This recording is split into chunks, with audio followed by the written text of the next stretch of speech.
Hi, ഞാനിപ്പോൾ ഉള്ളത് എന്റെ സുഹൃത്ത് വിനുവിന്റെ വാഴകൃഷി തോട്ടത്തിലാട്ടോ. ഇദ്ദേഹത്തിന്റെയാണ് വാഴകൃഷി. ഏകദേശം ഒരു 1500ഓളം വാഴയാണ് ഇവിടെ കൃഷി ചെയ്തിരിക്കുന്നത്. ചെങ്ങാലിക്കോടാട്ടോ ഇവിടെ ചെയ്തിരിക്കുന്നത്.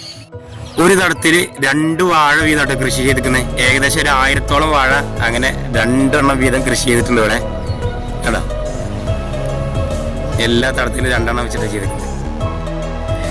വാഴക്ക് വെള്ളം നനവ് കൊടുക്കാൻ കംപ്ലീറ്റ് ഡ്രിപ്പ് സംവിധാനമായിട്ട് ഇവിടെ ചെയ്തിരിക്കുന്നത്.